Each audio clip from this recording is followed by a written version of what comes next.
সুপ্রিয় দর্শক, সবাইকে সাদর আমন্ত্রণ জানাচ্ছি Bangladesh institute of research and এডুকেশনের উদ্যোগে আয়োজিত আমাদের আজকের আলোচনায়। এক সেকেন্ড, লিংকটা কি অলরেডি মানে আমি শেয়ার দেব স্ট্রিমিয়ার্ডের যে লিংকটা এখন চলতেছে? জি স্যার, আমরা অলরেডি লাইভে আছি, আমাদের পেজে গেলেই আপনি পেয়ে যাবেন। দর্শক, জি জি দর্শক, এই পবিত্র রমজান মাসে এই বিকালবেলার এই সময়টা বাংলাদেশে বিশেষ করে যারা আছি, এই ইফতারের আগের সময়টাতে বসে একটা বিষয় আলোচনা শোনা এবং সেখানে অংশগ্রহণ করাটা আমাদের অনেকের জন্য বেশ কষ্টকর হয়ে যায়, বিশেষ করে সারাদিন রোজা রেখে এরকম একটা সময়। কিন্তু আপনাদের জন্য বেশ কিছু সংবাদ নিয়ে আমি আজকে এসেছি। প্রথম সংবাদ হচ্ছে, পবিত্র রমজান উপলক্ষে Bangladesh institute of research and education একটা নতুন আলোচনা সিরিজের আয়োজন করেছে এবং আমরা সেই আলোচনা সিরিজে আজকে বসেছি। আমাদের আলোচনা সিরিজের নাম ইসলামে দর্শন, দর্শনে মুসলমান। এই আলোচনা সিরিজটি 5টি পর্বে বিভক্ত থাকবে। আমাদের পেজে আমি নিশ্চিত আপনারা ইতোমধ্যে দেখে ফেলেছেন। সেই 5টি পর্বের আজকে আমাদের প্রথম পর্বের নাম প্লেটো এবং আল ফারাবির রাজনৈতিক দর্শন, আদর্শ রাষ্ট্র ধারণার বিবর্তন। আজকে আমাদের এই বিশেষ আলোচনার প্রথম পর্বে বক্তা হিসেবে উপস্থিত আছেন পারভেজ আলম। পারভেজ আলম স্যার লেখক, গবেষক ও রাজনৈতিক কর্মী। 2021 সালে আমাদের সংগঠন মদিনার পথে শিরোনামে 4 পর্বের একটি আলোচনা সিরিজের আয়োজন করেছিল এবং এতে তিনি বক্তা হিসেবে দারুণ আলোচনা উপহার দিয়েছিলেন। আমরা আশা করি এবারও আমরা তার দুর্দান্ত আলোচনা উপভোগ করতে পারবো। দর্শক মণ্ডলী, বক্তার কাছে চলে যাওয়ার আগে আপনাদেরকে জানিয়ে রাখি, আমাদের আজকের আলোচনা সংক্রান্ত কোনো প্রশ্ন যদি আপনাদের থেকে থাকে বা যদি কোনো মতামত আমাদেরকে জানাতে চান এবং বক্তার কাছ থেকে আপনাদের প্রশ্নের উত্তর পেতে চান, সেক্ষেত্রে আমাদের ফেসবুকে যে লাইভটি শেয়ার করা আছে সেখানে কমেন্ট বক্সে কমেন্ট করে দিলে আমরা সেই প্রশ্নটি আপনাদের কাছ থেকে নিয়ে বক্তার কাছে পৌঁছে দিব। এছাড়াও আপনারা আমাদেরকে ইনবক্সও করতে পারেন। এই মুহূর্তে আমি চলে যাচ্ছি পারভেজ আলম স্যারের কাছে। স্যারের কাছ থেকে আমরা আজকে শুনবো প্লেটো এবং আল ফারাবির রাজনৈতিক দর্শন, আদর্শ রাষ্ট্র ধারণার বিবর্তন। ধন্যবাদ। আমি প্রথমেই আপনারে মানে যে ব্যাপারটা আসলে একটু উল্লেখ করতে চাই, সেটা না বললে ধরেন আজকে আমার এক সেকেন্ড আমি জাস্ট হচ্ছে ইয়ার একটু শেয়ার দিয়ে নিই আমার প্রোফাইলে। এটা আসলে আমার একটু লিঙ্কটা যদি আপনারা পাঠাইতেন আমার জন্য সুবিধা হইতো, কারণ এখন আপনাদের পেজে গিয়ে খুঁজে বের করে তারপর আমার লিঙ্কটা এখন পোস্ট করতে হচ্ছে। স্যার, আমি পাঠিয়ে দিচ্ছি আপনাকে। না ওটা সমস্যা না, আমি অলরেডি করছি পোস্ট এবং আমিও স্টুপিডের মতো আমি খুবই দুঃখিত যে আমি আরেকটা চালাচ্ছি, মানে আমার এখান থেকেও ভিডিওটা চলা শুরু করছিল, তো ডাবল শব্দ হয়তো দর্শকরা শুনছে, তার জন্য আমি খুবই দুঃখিত। আর আরেকটা বড় আপনার কাছে আমি শুরুতেই দুঃখ প্রকাশ করতেছি, মানে আপনি আমার স্যার বলতেছেন, আপনিও আমার স্যার, ঠিক আছে? আমি যদি এই ব্যাপারটারে আমি এখন প্রতিবাদ না করি, আমার দর্শকরা আমারে বকাবকি করবে, কারণ গত কদিন ধরে আমি হচ্ছে বাংলাদেশের স্যার বলার ট্র্যাডিশনটারে প্রচুর পরিমাণে সমালোচনা করতেছি, ঠিক আছে? কারণ মানে আমি আসলে ঠিক মানে জনাব ছাড়া অন্য কোনো অর্থে স্যার অভিধার কোনো নাই আমার আর কি, ঠিক আছে? সো আপনি যদি আমাকে স্যার বলেন, আমারও আপনারা স্যার বলতে হবে, 1 নম্বর। আর 2 নম্বর হচ্ছে, আজকে আমরা যে আলাপ করতেছি আল ফারাবির আপনার ফিলোসফির যে আলাপ, আপনি এবং প্লেটো এবং আল ফারাবি, হ্যাঁ, আপনি যদি খেয়াল করে দেখেন, মানে তার উভয় কিন্তু ডেমোক্রেসি নিয়ে লিখছে, ঠিক আছে? প্লেটো তার নিজের সময়ের অ্যাথেনিয়ান ডেমোক্রেসির নিয়ে লিখছে, সেটার উপর ভিত্তি করে সে ডেমোক্রেসি একটা মানে আদর্শ রূপ কেমন সে ব্যাপারে সে মানে একটা থিওরিটিক্যাল ডেমোক্রেসি, একটা থিওরিটিক্যাল কাঠামো নিয়ে এসে লিখছে। হ্যাঁ, আল ফারাবির লেখা তো আপনি পাইবেন ডেমোক্রেসি নিয়ে মদিনা জামায়া, বা বাংলা ভাষায় যদি আপনি বলেন মদিনা জামাত বা জামাতের মদিনা, ঠিক আছে? এখন এই মদিনার কি বেসিক থিওরি কি, বা ডেমোক্রেটিক স্টেটের, ডেমোক্রেটিক একটা পলিটির, একটা নগরের বেসিক কি, ঠিক আছে? মানে ভোট দেওয়া তো একটা সিস্টেম, ভোট দেওয়ার মাধ্যমে আমরা নির্বাচিত করি, কিন্তু ভোট দেওয়ার সিস্টেম তো ওই এথেন্সে যেরকম ছিল আর আমাদের সময় তো এরকম না। অ্যাথেনিয়ান ডেমোক্রেসি ছিল অনেক বেশি এক ধরনের ডিরেক্ট ডেমোক্রেসি, ঠিক আছে? হ্যাঁ, সেখানে ধরেন যে প্লেটোর গুরু সক্রেটিসের বিচারও হচ্ছে ভোটের মাধ্যমে, ঠিক আছে? হ্যাঁ, তখন ভোটের মাধ্যমে বিচার ঠিক হইতো। হ্যাঁ, পাবলিক ভোট দিয়ে ঠিক করবে সে অপরাধীকে অপরাধী না, এবং সেটা ধরেন যে 5-6 জনের জুরি বোর্ড না, হ্যাঁ, 500-600 মানুষ মিলে ভোট দিচ্ছে। হ্যাঁ, তো আমি যেটা বলতেছি যে এরকম মানে ডেমোক্রেসিতে কিভাবে নির্বাচন করতেছেন সেটা দিয়ে আসলে ডেমোক্রেসি নির্ধারণ হয় না। অন্তত আপনি যদি প্লেটো বা আল ফারাবির দৃষ্টিভঙ্গি যদি আপনি জানেন, it's not about how you elect people, it's about what is the fundamental thing of democratic society, ঠিক আছে? এন্ড ফান্ডামেন্টাল থিং মানে জিনিসগুলো কি আপনি দেখবেন যে প্লেটোর যেই ডেমোক্রেসি নিয়ে আলাপ তার রিপাবলিকে, এবং আলফারাবির যে আলাপ তার আল মাদিনা আল ফাদিলা বা ফজিলতের মদিনায়, ঠিক আছে? সেই আলাপটা হচ্ছে যে দেখেন প্লেটো বলছে তিনটা জিনিসের কথা। এক নম্বর হচ্ছে ইকুয়ালিটি, সরি আমি কি এক নম্বর হচ্ছে ফ্রিডম, ঠিক আছে, হ্যাঁ, স্বাধীনতা, হ্যাঁ। দুই নম্বর হচ্ছে ডাইভার্সিটি, বৈচিত্র্য, হ্যাঁ। তিন নম্বর হইলো ইকুয়ালিটি, ঠিক আছে, হ্যাঁ। এর মধ্যে যে প্রথম যে দুটা জিনিস ফ্রিডম আর ডাইভার্সিটি, এই দুটা জিনিস মানে ফ্রিডম হলো ডেমোক্রেসির মুখ্য প্লেটোর কাছে, ঠিক আছে? কারণ মানে একমাত্র ডেমোক্রেসি হচ্ছে তার নাগরিকদেরকে প্রজার বদলে নাগরিকের মর্যাদা দেয়, ঠিক আছে, হ্যাঁ। অন্যান্য যে সিস্টেম গুলা ধরেন রাজতন্ত্রের মধ্যে রাজার সাথে জনগণের সম্পর্ক কি? রাজা আর প্রজার সম্পর্ক। জমিদারের সাথে জনগণের সম্পর্ক কি? জমিদার এবং তার প্রজার সম্পর্ক, ঠিক আছে, হ্যাঁ। রাজার সাথে রাজা কিন্তু প্রজার পুরো মানে বডি মর্যাদা সবকিছুর উপরে কিন্তু সে অধিকার রাখে। রাজার যে সার্বভৌম ক্ষমতা, সে কিন্তু যে কোনো সময় চাইলে প্রজার প্রাণ হরণ করতে পারে, প্রজার থেকে কিছু ছিনিয়ে নিতে পারে, ঠিক আছে, হ্যাঁ, সহায় সম্পত্তি। কিন্তু নাগরিকের কিছু অধিকার আছে যেটা সবার মাইনে চলতে হয় একটা ডেমোক্রেটিক সোসাইটি, ঠিক আছে? সো ডেমোক্রেটিক সোসাইটির নাম্বার ওয়ান বেসিক হচ্ছে ফ্রিডম। যে ফ্রিডমটা রক্ষা করার জন্য একটা ডেমোক্রেটিক সোসাইটি গড়ে ওঠে। কারণ আপনি যদি ফ্রিডম, এই যে আমরা বাংলাদেশ স্বাধীন হয়েছি, মানে এই যে আজকে আমাদের স্বাধীনতা দিবস আগামীকালকে, হ্যাঁ, আজকে 25শে মার্চ, ঠিক আছে, হ্যাঁ, মানে কি কারণে, মানে এই যে এত মানুষ যে মারা গেল 25শে মার্চের রাতে এবং 26শে মার্চে যে আমরা স্বাধীনতা ঘোষণা করলাম, কি কারণে? কারণ আমাদের নাগরিক হিসেবে আমরা স্বাধীন ছিলাম না পাকিস্তান আমলে, ঠিক আছে? আপনার একটা ডেমোক্রেটিক স্টেটের বেসিক ব্যাপারই হচ্ছে আপনার নাগরিকরা স্বাধীন। দেশ স্বাধীন, রাষ্ট্র স্বাধীন মানে কি? দেশ স্বাধীন, রাষ্ট্র স্বাধীন মানে তো যে রাজা আর আমলারা স্বাধীন না, সরি, যে প্রধানমন্ত্রী, আমলা, পুলিশ খালি তারা তো স্বাধীন না, ঠিক আছে? আপনি, ঠিক আছে, আপনার আমার স্বাধীনতা রক্ষা করাই একটা ডেমোক্রেটিক রাষ্ট্রের লক্ষ্য। দুই নম্বর কি? ডাইভার্সিটি। কারণ একটা রাষ্ট্র, একটা নগরের মধ্যে একটা ডেমোক্রেটিক সোসাইটি ডাইভার্সিটি, ঠিক আছে? কারণ পুরোপুরি ধর্মের ভিত্তিতে গঠিত একটা সোসাইটি বা পুরোপুরি জাতীয়তার ভিত্তিতে গঠিত বা এথনিসিটির ভিত্তিতে বা ট্রাইবাল কনফেডারেশনের ভিত্তিতে একটা সোসাইটি, তার মধ্যে ওই পরিমাণ বৈচিত্র্য থাকে না, ঠিক আছে, যে পরিমাণ হচ্ছে একটা ডেমোক্রেটিক সোসাইটিতে থাকে। তিন নম্বর কি বলতেছে প্লেটো, সেটা হচ্ছে যে সর্বশেষ ডেমোক্রেটিক সোসাইটিতে যা তৈরি হয় দ্যাট ইজ ইকুয়ালিটি। কারণ আপনি যখন ফ্রিডম এবং ডাইভার্সিটি ধারণ করতে পারতেছেন একটা নগরের মধ্যে, তার অটোমেটিক রেজাল্ট হচ্ছে ইকুয়ালিটি, এক ধরনের সাম্য। সাম্য মানে এটা না ধরেন অর্থনৈতিক সাম্য, ঠিক আছে, হ্যাঁ, মানে সবাই সমান অর্থনীতি, মানে মানে আপনার মার্কসিস্ট সাম্যবাদীর মানে আইডিয়া, সাম্যের আইডিয়া এটা না, ওই আমলে এটা ইম্পসিবল, ঠিক আছে? কিন্তু এখানে একটা সাম্যের আইডিয়া আছে, সেটা হচ্ছে যে মর্যাদার সাম্য, হ্যাঁ, স্বাধীনতা, অধিকার এবং মর্যাদার প্রশ্নে সবাই সমান, ঠিক আছে, হ্যাঁ।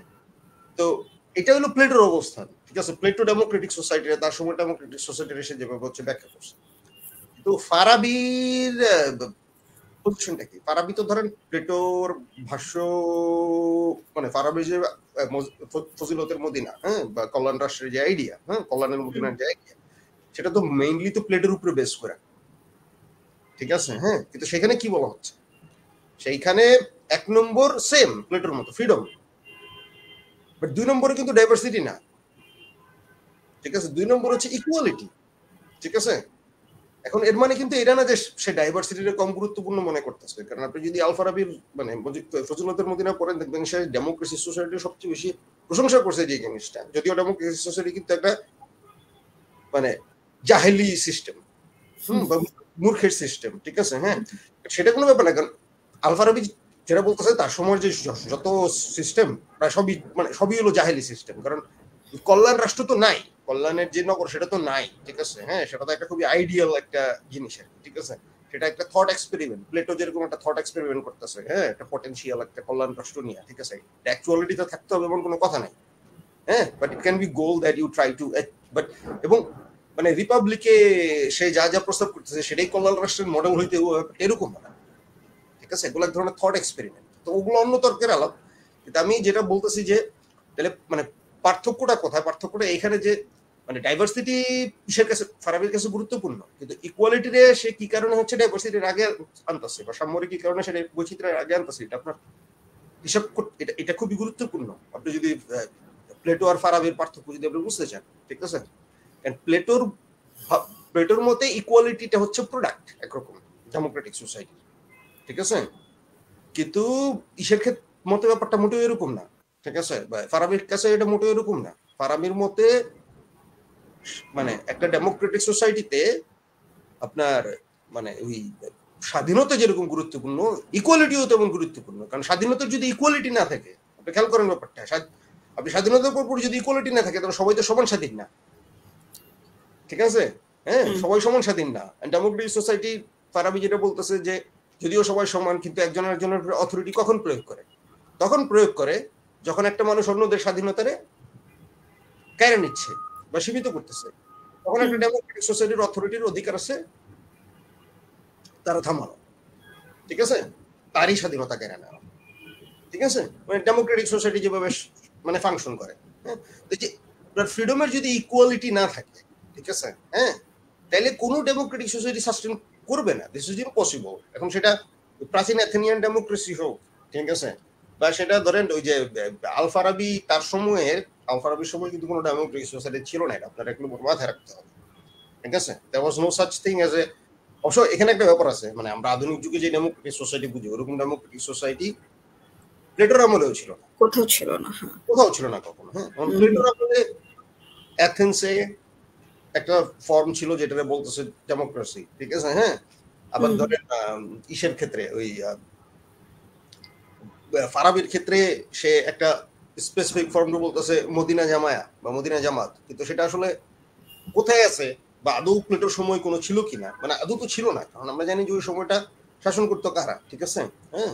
প্লেটোর আমলে অফিসিয়ালি ধরেন মুসলিম দুনিয়ার অফিসিয়াল রুলার হচ্ছে বাগদাদের খলিফারা, আব্বাসী খলিফারা, তো তাদের তেমন একটা পাওয়ার ছিল না নিজেদের যে মানে ওই টাইমটাতে গিয়া বাগদাদের যেই আপনার অরিজিনাল শহর এবং তার আশেপাশে কিছু পোষ্য আপনার ছোট ছোট সাবর্ব বা মিউনিসিপ্যালিটি বাদ দিলে বাগদাদের তেমন কোনো হচ্ছে পাওয়ার ছিল না বাইরে, ঠিক আছে, হ্যাঁ।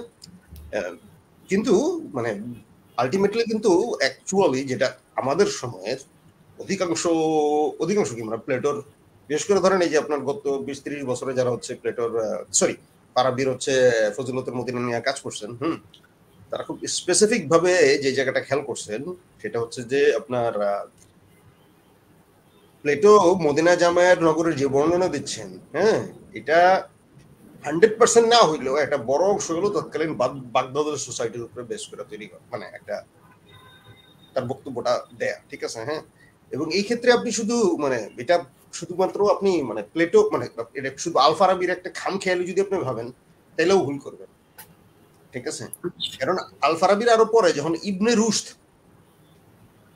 যখন হচ্ছে আপনার প্লেটোর রিপাবলিকের উপরে তার নিজের ভাষ্যটা লিখছেন, তখন তো উনি খুব স্পষ্ট ভাষায় যে ব্যাপারটা হচ্ছে বলছেন সেটা হচ্ছে যে আমাদের কর্ডোবার পূর্বপুরুষ, মানে তার নিজের সময়ের হিসাবে তিনি বলতেছেন কর্ডোবার পূর্বপুরুষদের যে সিস্টেম ছিল ওটা ছিল মদিনা জামায়া বা গণতন্ত্র, যদি আমরা এখন বাংলায় গণতন্ত্র বলি আর, ঠিক আছে, হ্যাঁ। এবং আমাদের সময়কার মুসলমান রাজাদের মধ্যে যেই অ্যাসোসিয়েশন সেটাও এক ধরনের গণতন্ত্র, মদিনা জামায়া, ঠিক আছে। তো ব্যাপারটা আমি বলতে চাচ্ছি যে ভোটের সিস্টেম না থাকলেও আপনি যদি আল-ফারাবি বা ইবনে রুশদের জায়গা থেকে আপনি চিন্তা করেন, there are certain form of government that they called Madina জামায়া, যেটারে তারা গ্রিক ডেমোক্রেসির মতো একটা শাসন হিসেবে যারা তুলনা করতেন, এবং এটা তারা ভোটের সিস্টেমের কারণে করতেন না, এটা তারা করতেন হচ্ছে এই যে ফান্ডামেন্টালস গুলা, হ্যাঁ, যার মধ্যে আছে ফ্রিডম, ইকুয়ালিটি অ্যান্ড ডাইভার্সিটি। এখন আমি হলো যে ফারাবির ধারাবাহিকতা বললাম, ফ্রিডম, ইকুয়ালিটি, ডাইভার্সিটি, ঠিক আছে। ফারাবির জন্য ফারাবি মনে করেছে যে ডাইভার্সিটিটা, বিশেষ করে ফারাবি সবচেয়ে বেশি প্রশংসা করছে যেটা ফারাবির একটা জিনিস আপনার একটা মাথায় রাখতে হবে যে ফারাবির ডেমোক্রেসি নিয়ে ফারাবি কি বলছে এগুলো নিয়ে রিসেন্ট টাইমে বেশ কিছু লেখালেখি করছে, ঠিক আছে। বিশেষ করে পলিটিক্যাল সায়েন্টিস্ট যারা মুসলমান বা মুসলিম বা পাশ্চাত্যে, বিশেষ করে আমেরিকা এবং অন্যান্য মানে ইংলিশ স্ফিয়ারে ধরেন ইসলামিক ফিলোসফিতে বা ইসলামের গণতন্ত্র ব্যাপারে ইসলামের অবস্থান তুলে ধরতে গিয়ে প্লেটোর মানে এই প্লেটোর মানে ডেমোক্রেসি নিয়ে আলাপ আলোচনারে ইদানিং অনেকে এই বিষয় নিয়ে লেখালেখি করছে। তো মানে সেগুলোর মধ্যে একটু নানান ঝামেলা আছে এই কারণে, কারণ হচ্ছে যে অ্যাকচুয়ালি মানে আমি যদি ভুল না করে থাকি ওই লিও স্ট্রাউসের পরে, ঠিক আছে, লিও স্ট্রাউসের পরে জার্মান ফিলোসফার লিও স্ট্রাউস, সে তো গত শতকের মানুষ, ঠিক আছে, গত শতকের মাঝামাঝি সময় তিনি কাজ করছেন সবচেয়ে বেশি, শুরুর দিকে এবং মাঝামাঝি সময়। লিও স্ট্রাউসের পরে আসলে ধরেন আমি মনে করি না যে মানে খুব তেমন কোনো মানে কোনো জেনুইন ফিলোসফার আসলে ওইভাবে হচ্ছে ফারাবি স্টাডি করছে আমাদের, ঠিক আছে। পলিটিক্যাল সায়েন্টিস্টরা হ্যাঁ স্টাডি করছে, হয়তো পলিটিক্যাল সায়েন্টিস্টদের তো স্পেসিফিক গোল থাকে, তাদের নানা রকম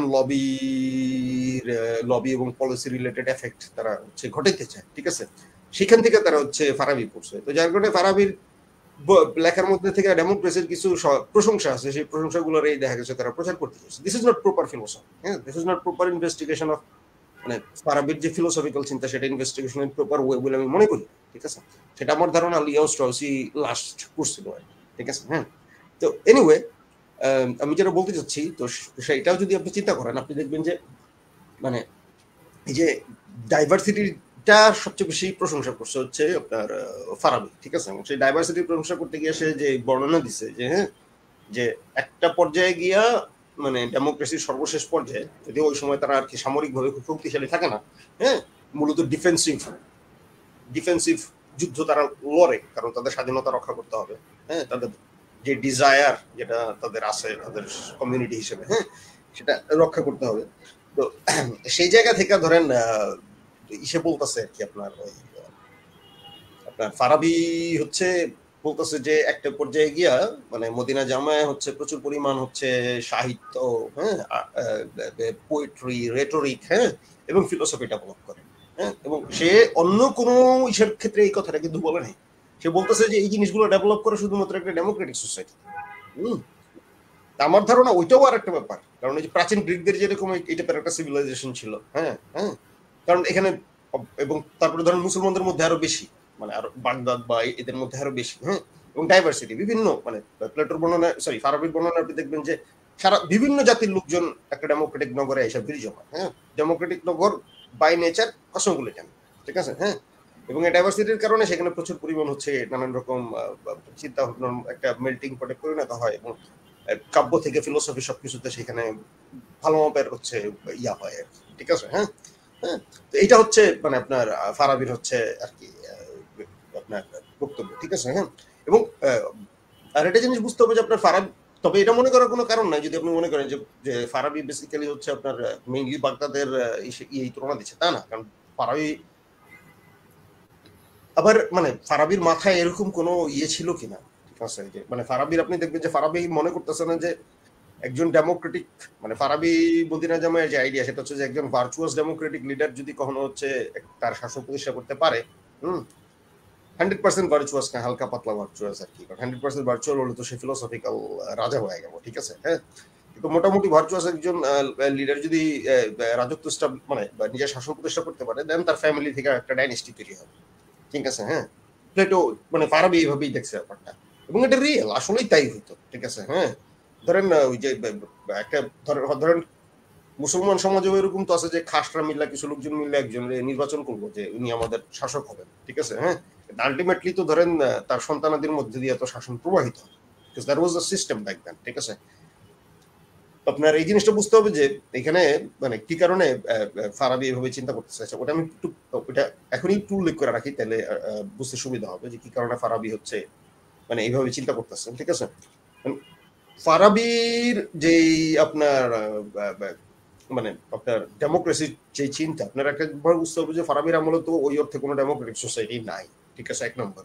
2 নম্বর হচ্ছে ফারাবি পুরোপুরি প্লেটোনিস্ট না, 100% প্লেটোনিস্ট না, 1 নম্বর, ঠিক আছে, হ্যাঁ। ফারাবি আর মানে তার সময়ের অধিকাংশ মুসলমান ফিলোসফাররা যেরকম ছিলেন মোটা দাগে অ্যারিস্টটলিয়ান, ঠিক আছে, হ্যাঁ। এখন ওই প্লেটোর যে রাষ্ট্রচিন্তা, হ্যাঁ, আর আপনার অ্যারিস্টটলের যে রাষ্ট্রচিন্তা, তার মধ্যে বেসিক পার্থক্যটা কোথায়?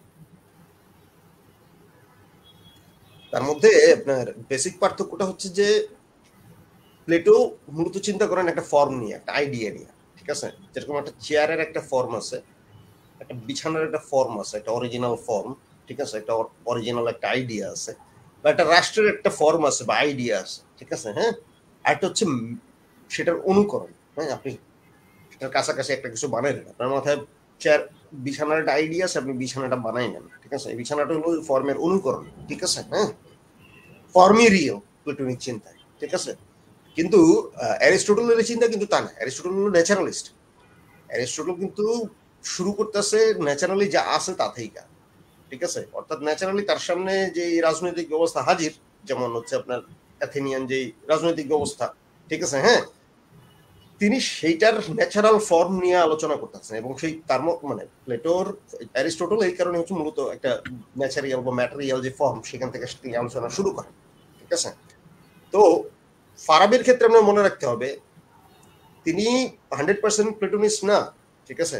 তার একটা বড় ধরনের অ্যারিস্টটলিয়ান একটা দৃষ্টিভঙ্গি আছে, এবং অ্যারিস্টটলিয়ান দৃষ্টিভঙ্গির কারণে তিনি 100% অলিক জিনিস নিয়ে তিনি যে চিন্তা করবেন ব্যাপারটা তা না, ঠিক আছে?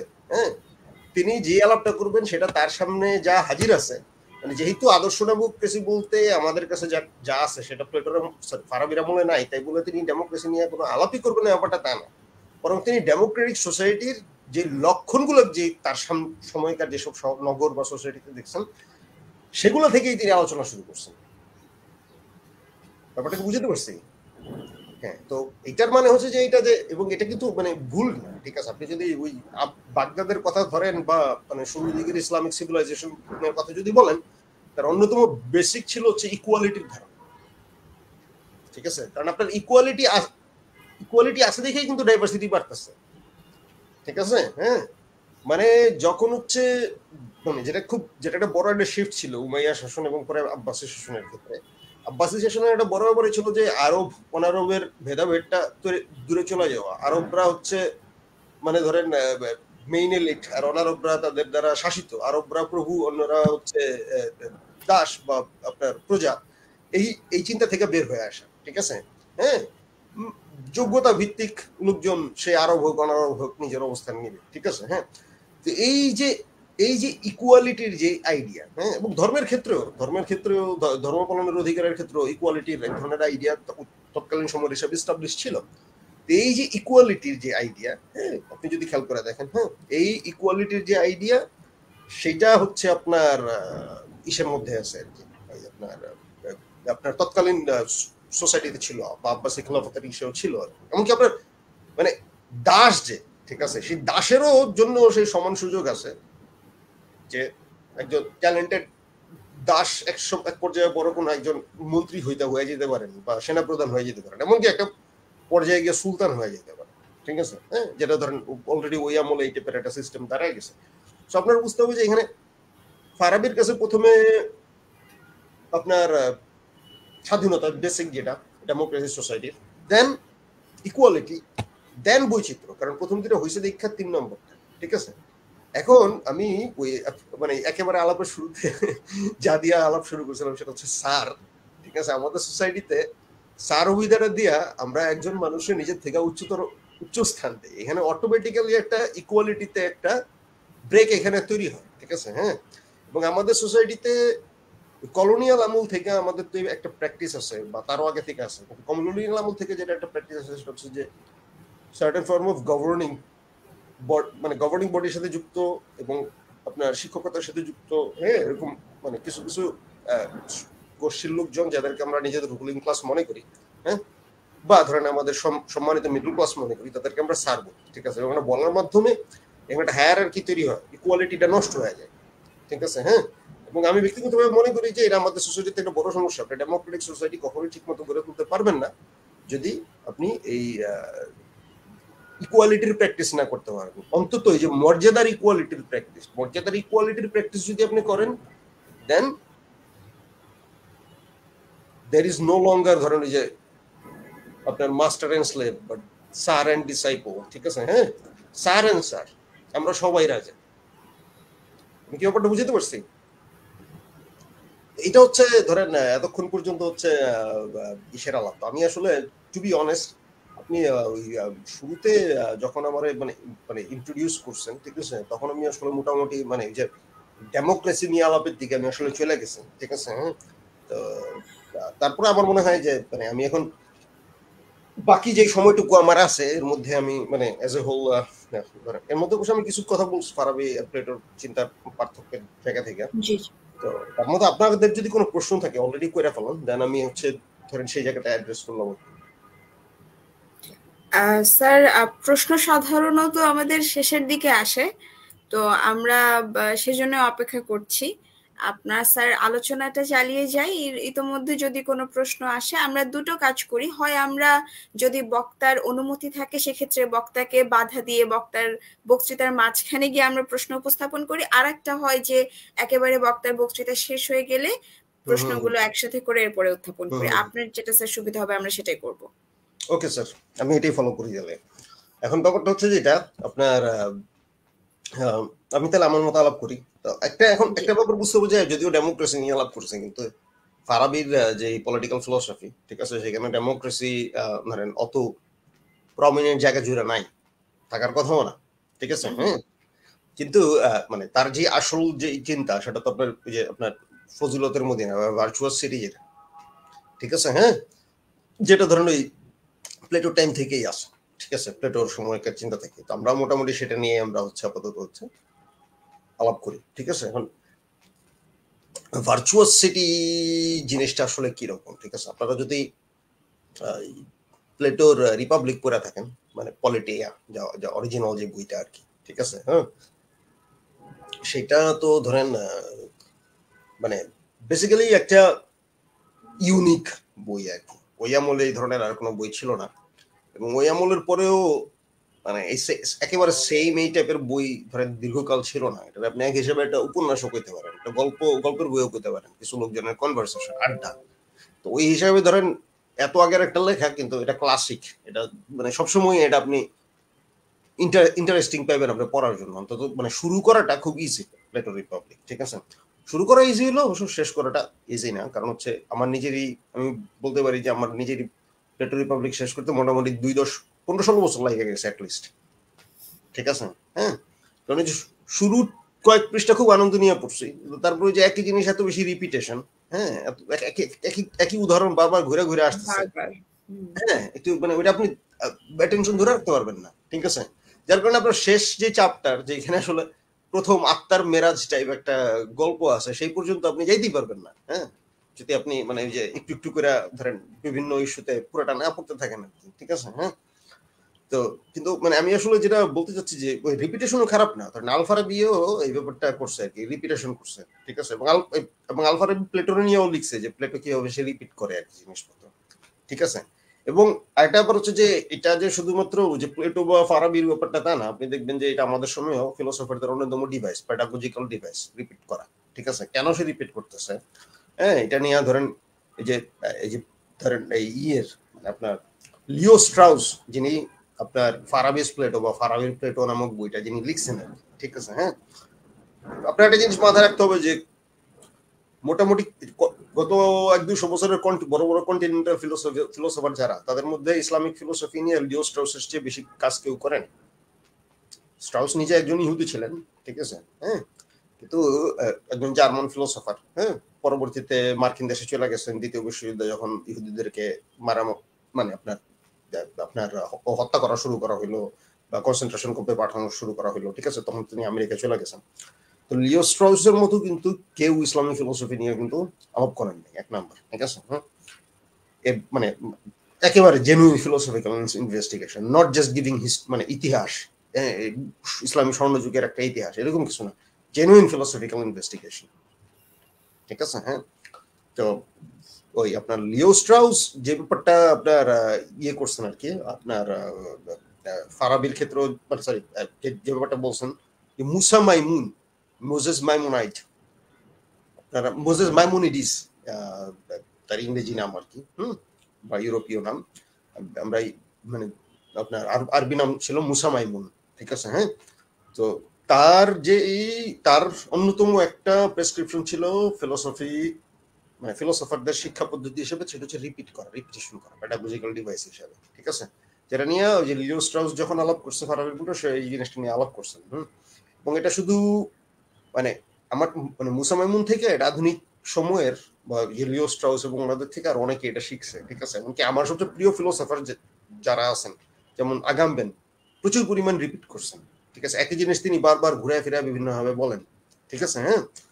বা ধরেন শুধু সেই না, কেউ কেউ একটু বেশিই করে, যেমন কারণ আমার কাছে মনে হয় যে জাগদের ইদার লেখায় একই জিনিসের রিপিটেশন অতিরিক্ত বেশি, হ্যাঁ। তো এরকম কিছু ব্যাপার আছে, কিন্তু আলটিমেটলি ওর রিপিটেশন হচ্ছে আপনার মাথার মধ্যে একটা জিনিস ঢুকায় দিবে, হ্যাঁ। একজন ফিলোসফার নানান ভাবে ঘুরে ফিরে উদাহরণ দিচ্ছে, হ্যাঁ। আপনি কোরআন শরীফে এই মেথড পাবেন, হ্যাঁ। আলাদা আলাদা মিথাও দিয়া মূলত একটা আইডিয়ারই আপনার মাথায় বিভিন্ন অ্যাঙ্গেল থেকে ঢুকানো হচ্ছে, ঠিক আছে, হ্যাঁ। রিপিটেশন একটা প্যাডাগজিক্যাল ডিভাইস, ঠিক আছে। এটা আমি এখন এই আলাপটা এই কারণে এখন শুরু করলাম, কিন্তু এটা আমি হচ্ছে একেবারে আলোচনার শেষে এটার আমি একটা সমাপ্তি টানবো কি কারণে আমি এই ম্যাথোলজির ব্যাপারটা নিয়ে আমি আলাপ করতেছি, ঠিক আছে। ইন এনি কেস, আল ফারাবির মানে ফিলোসফি আমাদের সময়ে কতটুকু প্রাসঙ্গিক, হ্যাঁ, সেটার একটা বড় একটা আপনার ইয়ে পাইবেন আপনি এই যে মুসা মাইমুনের লেখা থেকে, ঠিক আছে। কারণ আমাদের সময়ে তো ধরেন আপনার ইয়া আছে, কি বলে, আমরা ইবনে সিনার বইপত্র আমরা মোটামুটি আমার মনে হয়, হ্যাঁ, আমি নিজে অন্তত মানে ইসলামিক ফিলোসফারদের যাদের মধ্যে যাদের লেখা আমি পড়ছি আর কি ঠিকঠাক মতন, ঠিক আছে, হ্যাঁ। আমার মনে হয় ইবনে সিনার লেখার চাইতে অন্য কারো লেখা আমি বেশি পড়ি নাই আর কি, এবং সেটাও খুব টাফ পড়া, কারণ হচ্ছে যে মানে আপনার মানে আপনি একটা গ্রিক ফিলোসফির বই আজকালকার দিনে পড়া যত সহজ, কারণ সেটার যে পরিমাণ হচ্ছে সেটা নিয়ে আলাপ আলোচনা হয়েছে, এডিটিং হয়েছে, পাঠকের জন্য আধুনিক সময়ের উপযুক্তি করে যেভাবে লেখা হয়েছে, ওর মানে ইসলামিক ফিলোসফির ক্ষেত্রে এখনো ওই কাজগুলো ঠিকঠাক মতো হয় নাই, ঠিক আছে। আপনি যখন একজন ফিলোসফারের লেখা যখন মনোযোগ দিয়ে পড়তে যাবেন, ঠিক আছে, হ্যাঁ, একটা একটা একটা একটা ভালো একটা এডিশন পাওয়া খুব টাফ, ঠিক আছে, হ্যাঁ। তো ইন এনি কেস মানে ফারাবির ক্ষেত্রে ব্যাপারটা হচ্ছে যে ফারাবির ফিলোসফি ওই অর্থে, হ্যাঁ, এখন মানে মডার্ন টাইমে আপনি ইবনে সিনা বা ইবনে রুশদ এবং আর অনেকের সাথে যদি তুলনা করেন, বা একটু সুফি ফিলোসফার যারা আছে, ইবনে আরাবি প্রচুর পরিমাণে স্টাডিড হয়েছে ওয়েস্টে, হ্যাঁ, এবং সারা দুনিয়াতেই এখনো হয়, কিন্তু আল ফারাবির ক্ষেত্রে ওই ব্যাপারটা অতটা হয় নাই। কিন্তু এটা কি কারণে জরুরি সেটাই হচ্ছে আমি আমার নেক্সট মানে আপাতত ওই যে রেস্ট আমার আজকে যতটুকু আলাপ আছে সেটা দিয়ে বিশেষ করবো, ঠিক আছে। মুসা মাইমুন কি বলতেছেন, মুসা মাইমুনের ব্যাপারে আপনাদেরকে একটু আইডিয়া দিয়ে দিই, ঠিক আছে, হ্যাঁ। মুসা মাইমুন ছিলেন আন্দালুসিয়ার লোক আর কি, কর্ডোবার লোক আর কি, মুসলিম স্পেনের, ঠিক আছে, হ্যাঁ। কিন্তু পরবর্তীতে তার এক্সাইলে যেতে হয়েছে, ঠিক আছে। তিনি হচ্ছে ওই স্পেন ছেড়া তার হচ্ছে মিশরে চলে আসতে হয়েছে, হ্যাঁ। মিশরে সালাউদ্দিন আইয়ুবির যে ইয়ে ছিল সেখানে তিনি আশ্রয় পেয়েছেন আর কি, ঠিক আছে। এবং তিনি দরবারি আলেম ছিলেন আর কি, ইহুদিদের মূল আপনার ধর্মীয় এবং লিডার হিসেবে তিনি স্বীকৃত ছিলেন আর কি ওই সময়, ঠিক আছে। তো আপনারা এটা বুঝতে পারছেন কি কারণে তিনি এক্সাইলে গেলেন না ইসের থেকে আর কি, ওই কর্ডোবা থেকে, ঠিক আছে, হ্যাঁ। এটা কারণ ওই সময় হলো কর্ডোবাতে ওই আপনার আলমোহাদ শাসনামল শুরু হয়েছে শুরুর দিকে আর কি, হ্যাঁ।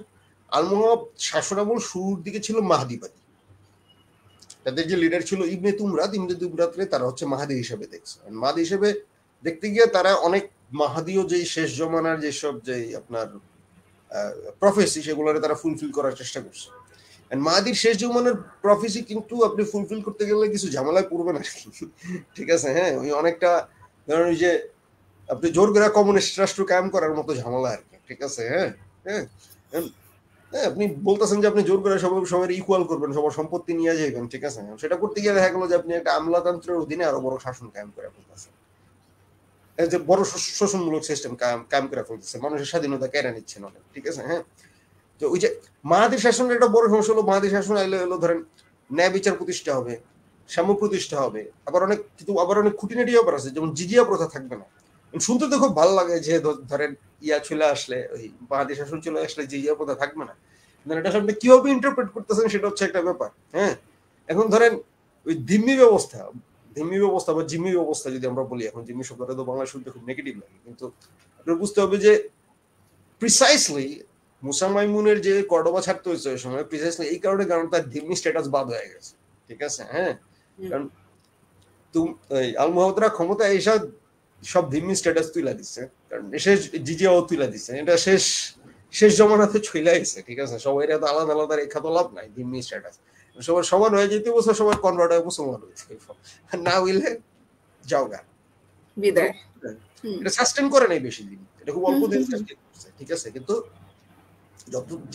যতটুকু সময় সাস্টেন করছে ওই সময়, এবং ওই সময়টাতেই দেখা গেছে যে এই মুসা মাইমুনের হচ্ছে কর্ডোবা ছেড়ে হচ্ছে এই সে চলে আসতেছে, মিশরে চলে আসতেছে, এবং সেখানেই তিনি বেশিরভাগ লেখালেখি করছেন। হ্যাঁ, এবং সেখানেই তিনি তার সবচেয়ে বিখ্যাত বই, যেটা বলো আপনার গাইড অফ দ্য পারপ্লেক্স, যেটা ইংরেজিতে বলে, ঠিক আছে। হ্যাঁ, আপনি যদি গাইড অফ দ্য পারপ্লেক্সের গুরুত্বটা যদি আপনি না বুঝেন মডার্ন সোসাইটিতে, আধুনিক সোসাইটিতে, হ্যাঁ, তাহলে হবে না। কারণ হচ্ছে যে গাইড অফ দ্য পারপ্লেক্সড মূলত ছিল একটা আরবি বই, যেটা এই যে মিশরের লেখা, ঠিক আছে। হ্যাঁ, এবং এই বইটা মধ্যে মানে আপনার এই বইটা কিন্তু পরবর্তীতে ধরেন আপনার ঊনবিংশ শতকে বইটা হচ্ছে নতুন করে হচ্ছে অনুবাদ হয়েছে আর কি, আধুনিক ইউরোপীয় বিভিন্ন ভাষায়, ঠিক আছে।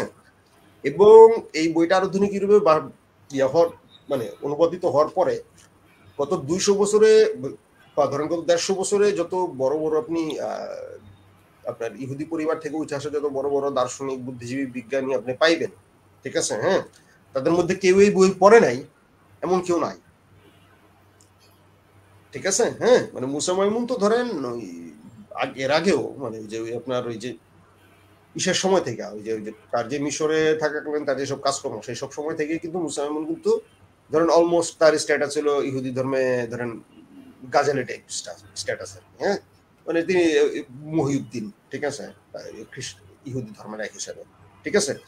কিন্তু মানে তার যে আধুনিক মানে ফিলোসফার হিসেবে যে তার যে অ্যাপ্রোপ্রিয়েশন সেটা হয়েছে কিন্তু এই যে ধরেন লাস্ট 1.5 বছরের সময়কালে। হ্যাঁ, এবং এর মধ্যে কিন্তু সবাই কিন্তু তার বইপত্র পড়ছে, ঠিক আছে। তো মুসা মাইমুন যে ব্যাপারটা করছে, মুসা মাইমুন হলো মূলত দেখবেন যে তার মধ্যে একটা ব্যাপার ছিল যে সে হচ্ছে ধরেন মানে তিনি কিন্তু পুরোপুরি গড়ে উঠছে একটা ইসলামী ফিলোসফিক্যাল একটা এনভায়রনমেন্টে, কিন্তু সে কিন্তু তার চিন্তা ভাবনা ডেভেলপ করছে এবং সে কিন্তু কাজ করছে, ঠিক আছে। এবং একই সাথে ওইসব চিন্তা ভাবনার মধ্যে থেকে তার আবার ওই যে ইহুদিদের জন্য চিন্তাগুলোরও তার আলাদা করতেছে, যে ওই ফিলোসফাররা কোন জায়গায় সঠিক ছিলেন, কোন জায়গায় তাদেরকে আমরা গ্রহণ করবো এবং কোথায় তাদের থেকে আমরা হচ্ছে আলাদা হবো। হ্যাঁ, এই ব্যাপারগুলো কিন্তু তার কিন্তু মানে তার যে ইহুদি জনগোষ্ঠী তাদের কাছে কিন্তু তিনি পরিষ্কার করছেন, ঠিক আছে। হ্যাঁ, তো ইন এনি কেস এগুলো মানে অনেক আলাপের ব্যাপার আর কি, ঠিক আছে। হ্যাঁ, সেই মানে কোন কোন মানে কি কি জিনিস নিয়ে মুসা মাইমুন কাজ করছেন এবং কিভাবে তিনি আধুনিক সময়কার প্রচুর পরিমাণ ফিলোসফারে তিনি হচ্ছে ইনফ্লুয়েন্স করছেন, ঠিক আছে।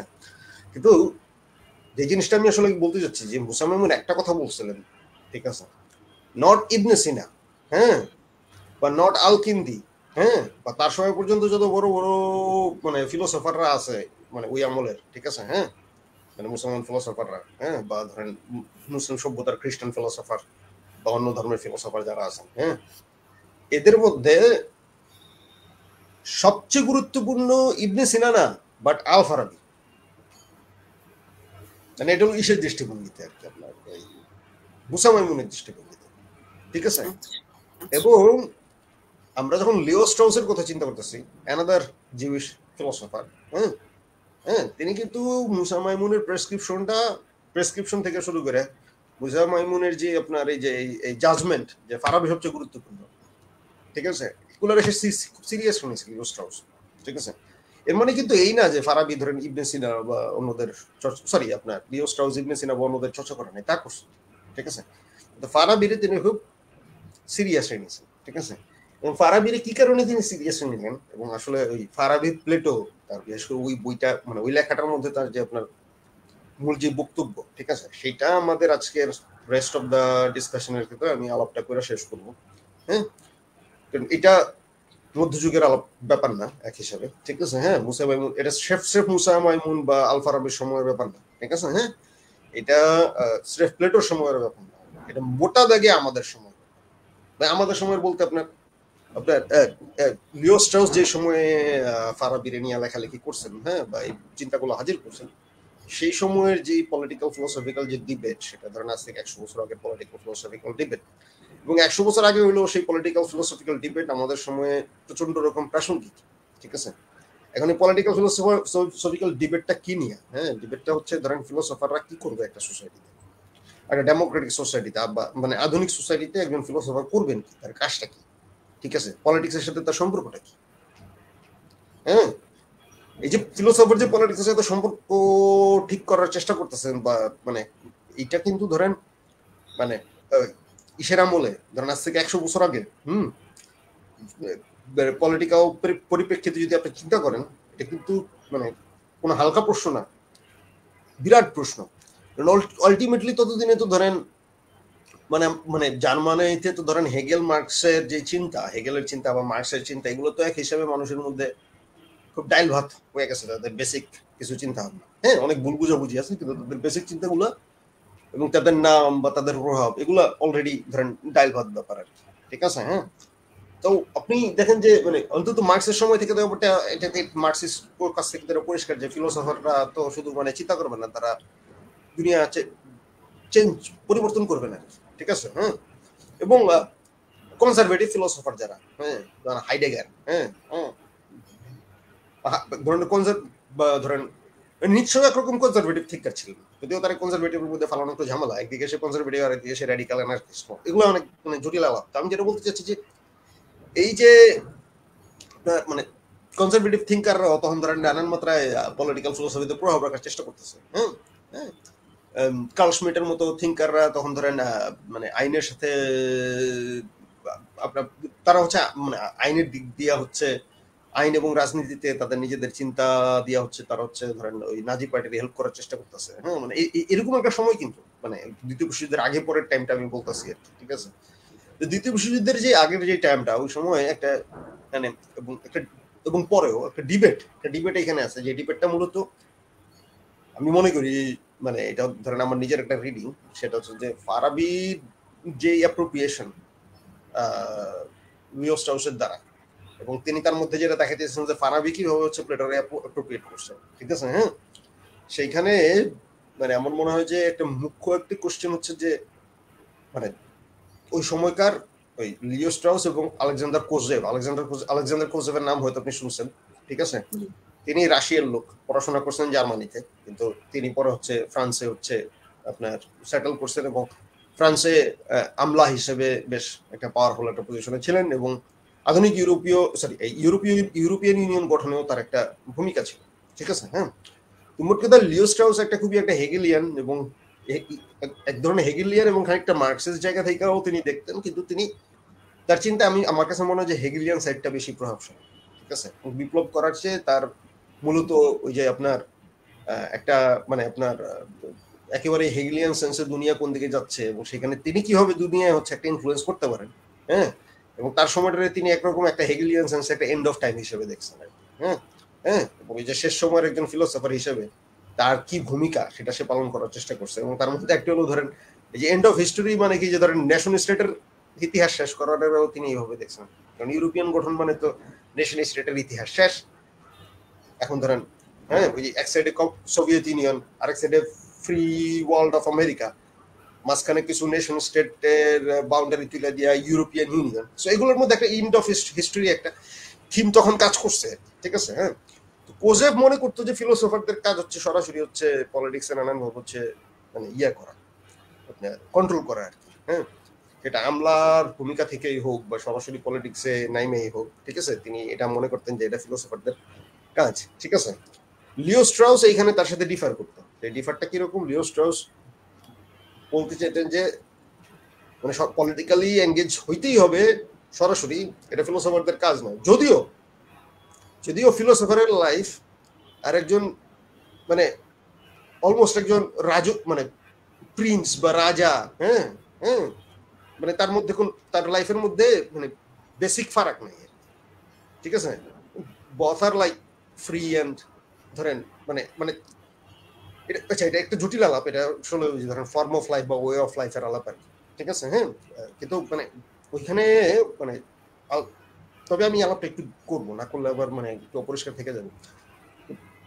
যেটা ধরেন আপনি যে লিও স্ট্রাউসের লেখা আপনি ভাবেন, তিনি যেটা ওই ফারাবির রেফারেন্সে যেটা বলতেছেন যে হোমো রেক্স মানে হোমো রাজা, ঠিক আছে, এবং হোমো ফিলোসফিকাস মানে হোমো ফিলোসফার আর কি, ঠিক আছে, তাদের ওয়ে অফ লাইফের একটা সিমিলারিটি আছে, ঠিক আছে। হ্যাঁ, দুজনেরই হলো অ্যাটলিস্ট রয়্যাল আর্ট বলতে যে জিনিসটা, সেটা তারা প্র্যাকটিস করে বা তাদের প্র্যাকটিস করতে হয়, ঠিক আছে। হ্যাঁ, কিন্তু লিও স্ট্রাউস যেটা বলতেছে যে লিও স্ট্রস কিন্তু এই তর্কটা করতেছে কোজেভের সাথে, এবং কোজেভের সাথে সে তর্কটা করতেছে ফারাবির রেফারেন্স দিয়ে, ঠিক আছে? হ্যাঁ, ফারাবির রেফারেন্স দিয়ে সে বলতে চাচ্ছে যে ফিলোসফারের কাজ এই না যে তার আমলা হইতে হবে, ঠিক আছে, বা এই না তার ডিরেক্টলি একজন পলিটিক্যাল লিডার হইতে হবে, ঠিক আছে? হ্যাঁ, ফিলোসফার কাজটা অন্যভাবেও করতে পারে, যেটা ফারাবি বলতেছে, বা ফারাবি যেটা প্লেটোরে যেভাবে ইন্টারপ্রেট করছে, ঠিক আছে? হ্যাঁ, প্লেটোরে কিভাবে ইন্টারপ্রেট করছে এই ব্যাপারটা কিন্তু খুব খেয়াল করার জিনিস, আপনি যেটা খেয়াল করবেন, এটা ফারাবির একটা জেনুইন ইন্টারপ্রিটেশন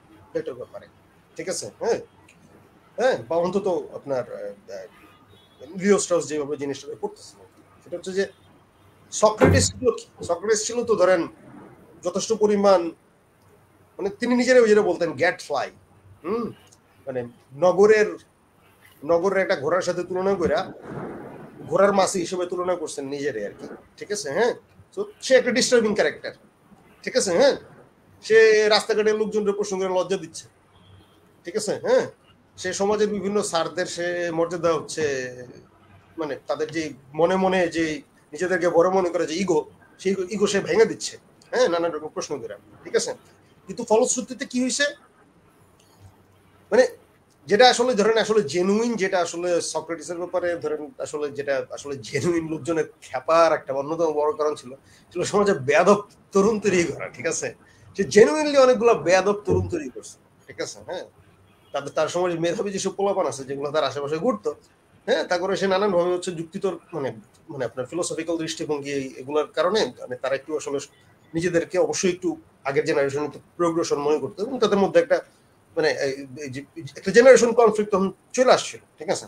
কিন্তু এই ব্যাপারটা আরো বেশি খারাপ হয়েছে প্লেটোর সক্রেটিসের জন্য, যে কারণে সেটা হচ্ছে যে সক্রেটিসের কিছু স্টুডেন্ট কিন্তু ওই যে আপনার যে 30 ডিকটেটর যেটা বলে, মানে 30 স্বৈর শাসক, মানে তারা সাময়িক সময় লেগে ক্ষমতা দখল করছিল গণতন্ত্র বাতিল করে, ঠিক আছে? হ্যাঁ, হ্যাঁ, তার মধ্যে কিন্তু প্লেটোর কয়েকজন, সরি, সক্রেটিসের কিন্তু কয়েকজন ছাত্র ছিল, ইনক্লুডিং, যদি আমি ভুল না করে থাকি, প্লেটোর একজন ভাইও ছিল, ঠিক আছে? তো এরা হলো পলিটিক্যালি ওই সময় এক্সপেরিমেন্ট করছে, পলিটিক্যালি এরা ডেমোক্রেসি থেকেও বেশি কিছু করতে চেয়েছে তাদের আমলে, ঠিক আছে? কারণ ডেমোক্রেসি ওই আমলে তারা খুব পরিষ্কার ভাবেই তারা একটা ব্যাপারে সঠিক ছিল যে তাদের সময় ডেমোক্রেসির সাথে আসলে আমরা যেটা বলি এখন পপুলিজম, ওই টাইপের একটা জিনিস, যেটা বললাম না, আপনি ভোট দিয়ে বিচার করে ফেলতেছেন, ঠিক আছে? হ্যাঁ, মানে একটা ওই যে জুরিডিক্যাল সিস্টেম আপনার ভোটে চলে গেছে, it's no longer juridical science but একটা ইলেকশনের সিস্টেম। তো ইন এনি কেস ওইখানে ধরেন সক্রেটিস কিন্তু বড় ধরনের একটা খেয়েছে, যদিও সক্রেটিস নিজে ওই টাইরেন্ট 30 টাইরেন্ট যে তাদের কোনো অংশ ছিল না, এমনকি আপনি যদি সক্রেটিসের যে আপনার আর কি ওই যে সর্বশেষ যেই আপনার বিদায় বেলায় মানে তার বিচারের সময় তার যে মানে বক্তব্য, সেটা যদি আপনি পড়েন, আপনি দেখবেন সেখানে ওসব বলতেছে যে আমি তো কখনোই তার কথা শুনি নাই, তারা আমার একবার বলছে একজনকে ধরে আনতে, আমি সেটাও আনি নাই, ঠিক আছে? হ্যাঁ, কিন্তু মানে আলটিমেটলি এটা একটা সমস্যা, কারণ সে মানে ফিলোসফার হিসেবে তার নিজের সে ঠিক আছে, সে হয়তো সেটা ভাঙতেছে না, কিন্তু তার সাথে অ্যাসোসিয়েটেড লোকজন যখন ধরেন কিছু গ্যাঞ্জাম করে ফেলছে সোসাইটিতে, তখন তো তার সেটার একটা তো এফেক্ট তার মধ্যে আসবে, তার উপরে আসবে। হ্যাঁ, তো এইটা হচ্ছে ধরেন সক্রেটিস কিন্তু এখানে একটা মানে এই কারণে কিন্তু সক্রেটিস কিন্তু শেষ পর্যন্ত হেমলক পান করে সে মারাই গেল, ঠিক আছে? সো অলরেডি মানে ফিলোসফির একেবারে শুরু থেকে, হ্যাঁ, এমনকি ডেমোক্রেটিক সিস্টেমের সাথেও ফিলোসফারদের একটা দ্বন্দ্ব আছে,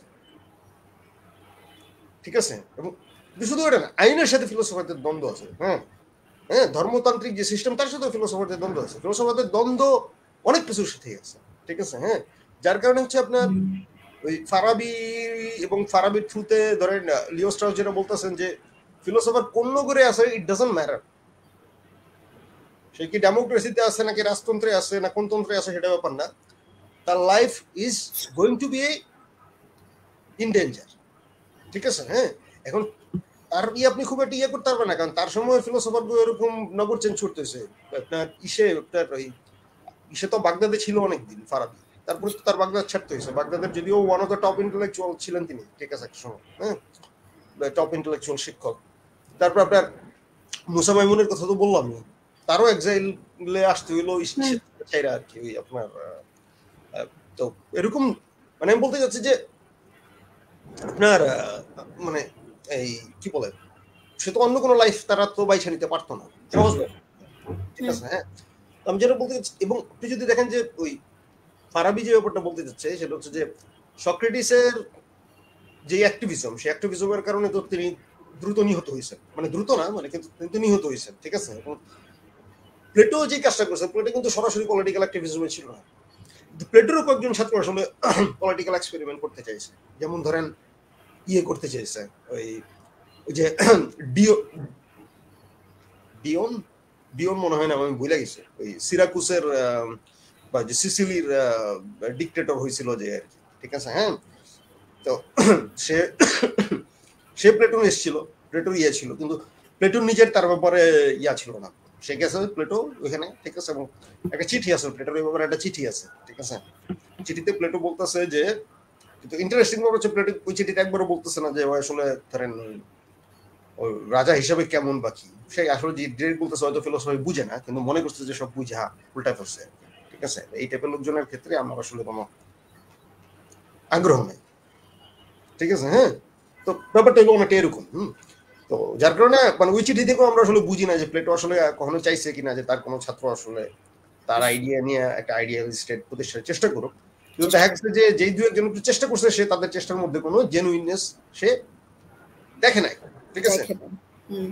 প্লেটোর ফর্মুলা ছিল হইলো প্যাডাগজিক্যাল, ঠিক আছে। হ্যাঁ, সেটা ফিলোসফিক্যাল, যেটা ফারাবির মানে আপনার ফারাবির ইন্টারপ্রিটেশন যে প্লেটোনিক যে ফিলোসফার রাজা, সেটা একজন রাজাও না, সে একটা সোসাইটিতে ধরেন অনেক ফিলোসফার রাজা।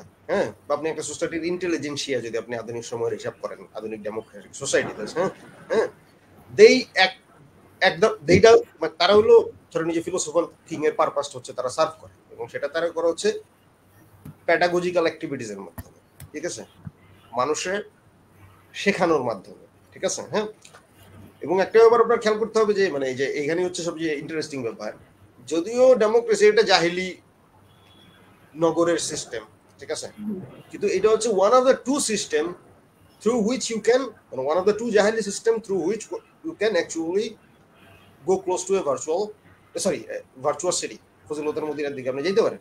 কারণ এই সোসাইটিতে ফিলোসফার ডেভেলপ করে, এই টাইপের সোসাইটিতে ফিলোসফার ডেভেলপ করে, এবং যেহেতু এই টাইপের সোসাইটিতে ফিলোসফার অন্য সোসাইটি তো থাকতে পারে, কিন্তু ভালো মত মানে অনেক একটা গোটা ফিলোসফিক্যাল সোসাইটি ডেভেলপ করতে পারে, একটা ফিলোসফিক্যাল ইন্টেলিজেন্সিয়া ডেভেলপ করতে পারে শুধুমাত্র এই টাইপের সোসাইটিতে। হ্যাঁ, যদিও এটা আসলে সরাসরি ফারাবি বলে নাই যে এই কারণেই, কিন্তু এটা ধরে আমরা পুরো বুঝতে পারি যে এটা হলো মূল কারণ এটা। হ্যাঁ, সো যখন ফিলোসফাররা সেখানে প্যাডাগজিক্যাল অ্যাক্টিভিটিস রত থাকে, হ্যাঁ, তখন তাদের আসলে ডিরেক্ট আসলে এই যে রাজা বা রাজনৈতিক নেতা বা প্রধানমন্ত্রী হতে তার দরকার নাই তাদের, ঠিক আছে। হ্যাঁ, তারা সোসাইটিতে প্যাডাগজিক্যাল অ্যাক্টিভিটিস এর মাধ্যমে মানুষের মধ্যে ধরেন ওই যে ভার্চুয়াস কমিউনিটির দিকে তারা হচ্ছে মানুষের হচ্ছে এক ধরনের যাওয়ার একটা পথ খুলে দেওয়ার তারা চেষ্টা করে, ঠিক আছে। হ্যাঁ, এটা হচ্ছে মোটামুটি মানে আপনার ফারাবির হচ্ছে ইয়ে আর কি, ঠিক আছে। আমি দেখছি যে আমি অত্যন্ত দুঃখিত, আমি আপনাকে বাধা দিচ্ছি, আমাদের সময় আসলে শেষের দিকে, আমাদের বেশ কিছু প্রশ্ন আছে। জি স্যার, আমি সেখানেই যেতে চাচ্ছি যদি আপনার অনুমতি থাকে। হ্যাঁ হ্যাঁ হ্যাঁ, অবশ্যই অবশ্যই।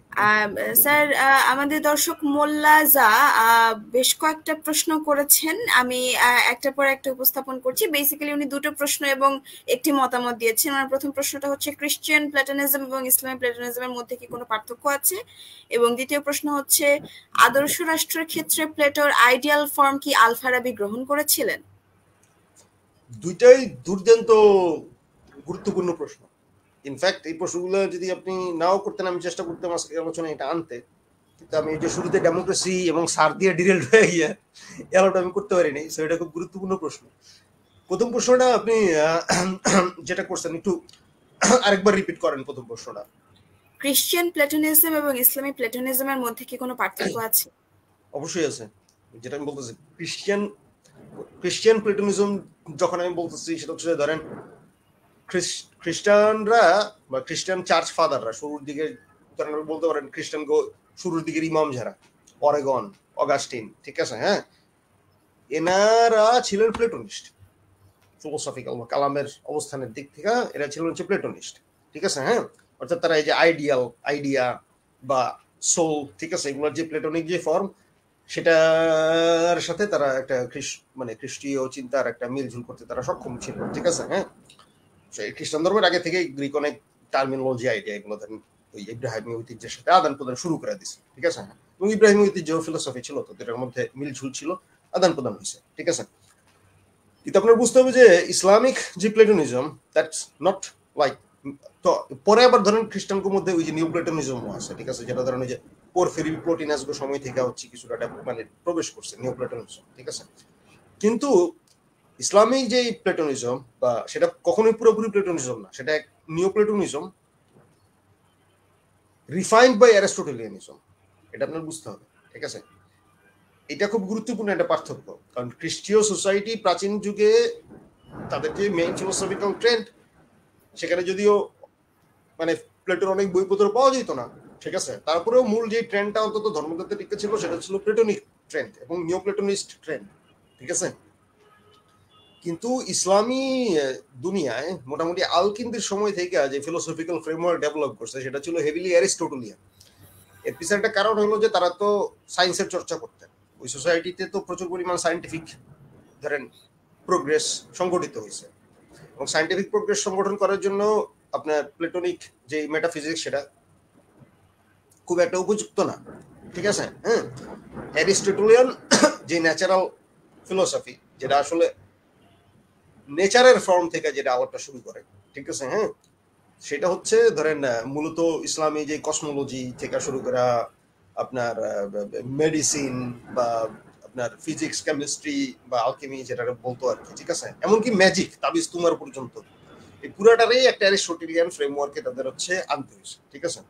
তবে এটারে তারা নিউ প্লেটোনিস্ট ফ্রেমওয়ার্কের সাথে মিলে আলোচনা করতেন, কারণ নাইলে তো তারা ধরেন এই যে তাদের যে সায়েন্টিফিক ওয়ার্ল্ড ভিউ সেটার মধ্যে তো তারা আত্মা, হ্যাঁ, এবং ধরেন আল্লাহ, ফেরেস্তা, হ্যাঁ, এইসব কিছুরে তারা বা জিন, এইসব কিছুরে তারা একটা কমন একটা ফ্রেমওয়ার্কের মধ্যে তো তারা চিন্তা করতে পারতেন না, ঠিক আছে। হ্যাঁ, ওই জায়গা থেকে তারা একটা ওই অ্যারিস্টোটেলিয়ানিজম দ্বারা নিও প্লেটোনিজমের কিছু আপনার রিফাইন্ড চিন্তা তারা হাজির করছিলেন।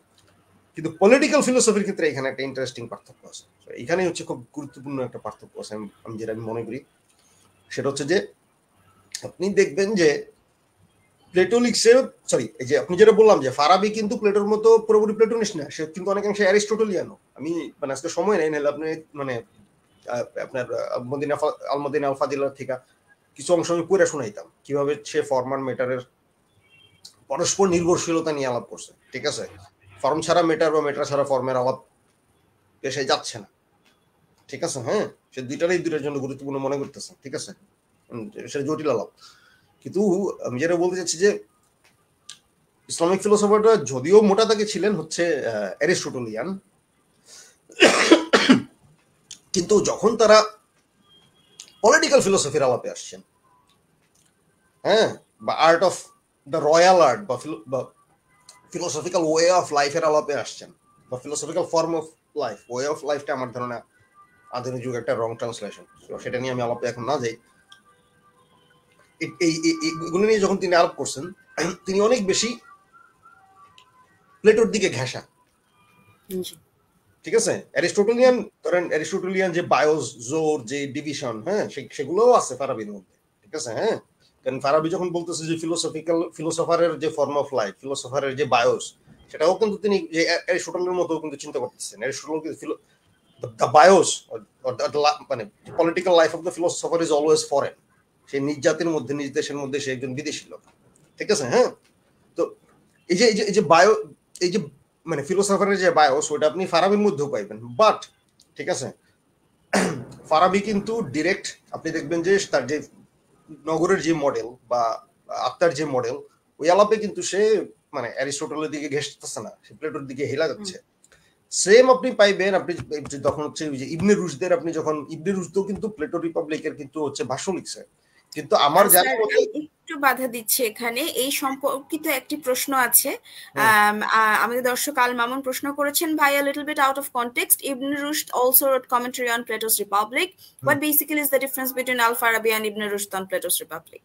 আচ্ছা, এইটা বলার মতন এলাই মামার নাই, কারণ এই দুইটা বই অত ডিটেইলে পড়া, ঠিক আছে, তারপরে এদের মধ্যে ধরেন বড় ধরনের পার্থক্য করার মতন এলেম আমার নাই, আমি দুইটা বই খুব বিচ্ছিন্ন ভাবে পড়ছি, ঠিক আছে। হ্যাঁ, তো ইন এনি কেস তারপর আমি যেটা আমি বলতে পারবি দুইটার মধ্যে পার্থক্য না বললে দুটার মিল কোথায় সেটা সেই আলাপটা আমি আপাতত বলি। সেই মিলটা এইখানেই, তারা দুজনেই হচ্ছে প্লেটোর রিপাবলিকের হচ্ছে তারা ভাষ্য লিখছে বা সেটার সাথে এঙ্গেজ করছে নিজেদের রাষ্ট্রতত্ত্ব তৈরি করতে। অ্যারিস্টটলের সাথে তারা ডিরেক্ট ওইভাবে এঙ্গেজ করে নাই, অ্যারিস্টটলিয়ান চিন্তা তারা কিছু নিছে, কিন্তু অ্যারিস্টটলের পলিটিক্স বই নিয়ে তারা কেউ কিছু লেখে নাই, মানে পলিটিক্স বইয়ের ভাষ্য আপনি দেখেন ইবনে রুশদ ছিল, ইবনে রুশদ হলো মার্ক আমার অ্যারিস্টটলিয়ান। অ্যারিস্টটলের যে রিভাইভাল হয়েছে, অ্যারিস্টটলের রিভাইভালের পিছনে ইবনে রুশদের থেকে বেশি বড় অবদান কেউ রাখে নাই ইউরোপে, ঠিক আছে। হ্যাঁ, কিন্তু ইবনে রুশদ কিন্তু অ্যারিস্টটলের পলিটিক্স নিয়ে কিন্তু লেখে নাই, সেও ভাষ্য লিখছে প্লেটোর রিপাবলিকের। এই ব্যাপারটা ইসলামী সোসাইটিতে কমন ছিল, তারা ন্যাচারাল ফিলোসফি আর পলিটিক্যাল ফিলোসফির মধ্যে বড় একটা ফারাক করতেন। তারা তারা ন্যাচারাল ফিলোসফির খুব বেশি পলিটিক্যাল ফিলোসফির মধ্যে তারা প্রবেশ করাইতেন না। আমার ধারণা এই কারণে, মানে যেই আলাপটা আসলে সেও করছে, লিও স্ট্রসও করার চেষ্টা করছে নানান ভাবে। হ্যাঁ, কিন্তু সেই যেহেতু ফারাবি বেস করে মেইনলি আলাপটা করছে, আমার মনে হয় এখানে খুঁটিনাটি কিছু আমাদের মানে ইন্টারভেনশনের দরকার আছে, কারণ সে ফারাবির যে বৈশিষ্ট্য খুঁজতেছে, যে ফারাবি ভাগ করতেছে, ফারাবি অন্য সব ফিলোসফি থেকে পলিটিক্যাল ফিলোসফি বা ফর্ম অফ লাইফ বা ওয়ে অফ লাইফের ফিলোসফির যে সব আলাদা করতেছে। হ্যাঁ, এই ব্যাপারটা তিনি হয়তো ভাবছেন যে মূলত ফারাবির একটা দৃষ্টিভঙ্গি, কিন্তু আমার সেটা মনে হয় না। আমার মনে হয় এটা ইসলামিক ফিলোসফির কমন ট্রেন্ড হচ্ছে তারা সায়েন্সের ক্ষেত্রে, ঠিক আছে, ফিজিক্স, কেমিস্ট্রি, অ্যাস্ট্রোনমি, এমনকি অ্যাস্ট্রোলজি, তাবিজ তোমার এগুলোর ক্ষেত্রে তারা যাচ্ছে হচ্ছে অ্যারিস্টটলের কাছে। কিন্তু যখন হচ্ছে আত্মা, ব্যক্তি মানুষের জীবন, সমাজ, হ্যাঁ, রাজনীতি, রাষ্ট্রের আলাপ আসতেছে, তখন তারা প্লেটোর দিকে চলে আসতেছে। They had this basic sense যে there is something fundamentally different between natural science and political science বা political philosophy। হ্যাঁ, মানে যেটা ধরেন এখনকার দিনে আমরা আসলে ধরেন আমরা ফারাক করি যে হিউম্যানিটিস বা হিউম্যান সায়েন্স বললে তো সায়েন্স শব্দটা চলে আসে, কিন্তু হিউম্যানিটিসের সায়েন্স আর ন্যাচারাল সায়েন্সের সায়েন্স এক না, দুটোর অ্যাপ্রোচের মধ্যে বড় ধরনের পার্থক্য আছে। হ্যাঁ, আপনি ওই যে বেসিক ব্যাপার আপনি অ্যারিস্টটলের ফর্মে যদি আপনি যদি যে আপনার তারা যদি অ্যারিস্টটলকে ফলো করতেন, তাহলে ইসলামী যেই সোসাইটিতে যেই মানুষের মানুষের ইকুয়ালিটির সম্পর্ক বা প্রভু দাসের যে সম্পর্ক, সেটার সাথে সেটা বড় ধরনের কনফ্লিক্ট করতো বলে আমি মনে করি আর কি, ঠিক আছে। আমার ধারণা এই কারণে তারা পলিটিক্স বইটারে অতটা মানে ইয়ে করতেন না, ব্যবহার করতেন না।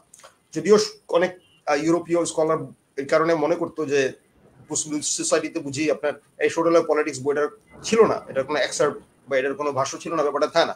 শ্লোমো পাইন, যিনি আসলে আমি মনে করি যে লিও স্ট্রাউসের পরে ওই ইসলামিক ফিলোসফি চর্চা মানে ইহুদি ফিলোসফারদের মধ্যে যিনি সবচেয়ে বেশি মানে ইহুদি থিঙ্কারদের মধ্যে যদি পরে চালায় গেছেন, তার মধ্যে একজন হচ্ছে শ্লোমো পাইন।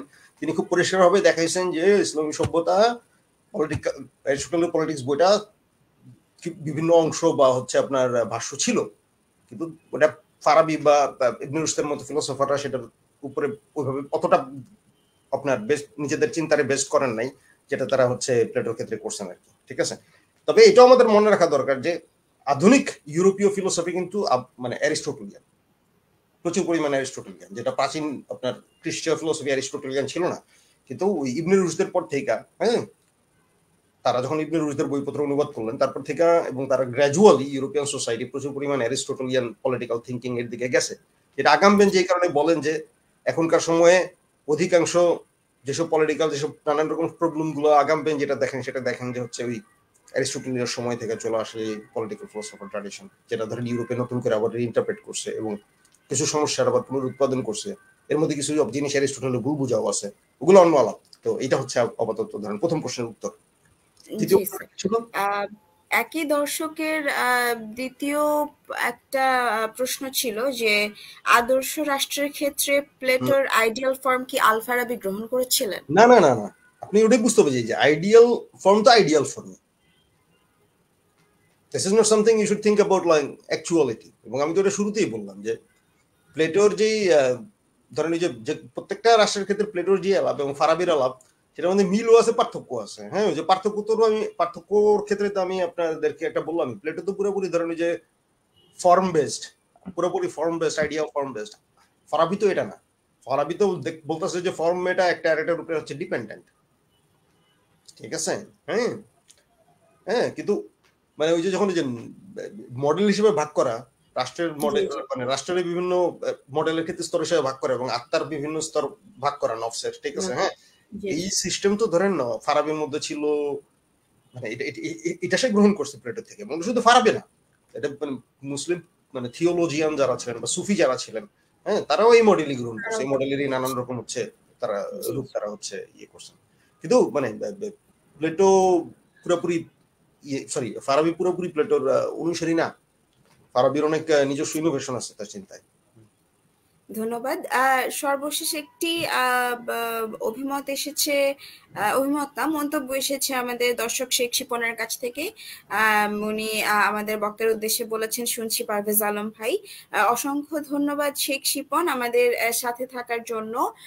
স্যার, আজকের মতো আমাদের দর্শকদের এই কটি প্রশ্ন ছিল, যেগুলো চমৎকার উত্তর আমরা আপনার কাছ থেকে পেলাম। আমরা আশা করি Bangladesh institute of research and এডুকেশনের পরবর্তী যাত্রায় বরাবরের মতোই আমরা আপনাকে আমাদের সাথে পাবো। না, আপনাদেরকেও ধন্যবাদ। কম সময়ের মধ্যে বেশ ভালো কিছু আলাপ আলোচনা করতে পারছি আমি। শেষ দিকের প্রশ্নগুলোর জন্য খুবই ধন্যবাদ, কারণ ওই প্রশ্নগুলোর কারণে আমার আলাপটা একরকম হচ্ছে শেষ করতে সুবিধা হয়েছে আর কি, কিছু জিনিস নিলে বাদ করে যেত আর কি। অসংখ্য ধন্যবাদ আমাদের বক্তাকে, এবং ধন্যবাদ আমাদের দর্শকদের আমাদের সাথে থাকার জন্য। আমাদের সার্ধশতবর্ষে বাংলাদেশের সংবিধান এবং আমাদের যে বর্তমান আলোচনা এবং আলোচনা সিরিজ মুসলিম দর্শন সংক্রান্ত, দুটোই একই সাথে চলছে আমাদের ইনস্টিটিউটের পক্ষ থেকে। আমাদের ফেসবুক পেজে চোখ রাখলে আপনারা জানতে পারবেন আমরা কবে কি নিয়ে আলোচনা করছি। আলোচনায় যুক্ত থাকার আহ্বান জানিয়ে সবার কাছ থেকে এখানে বিদায় নিচ্ছি। শুভ সন্ধ্যা। বাই।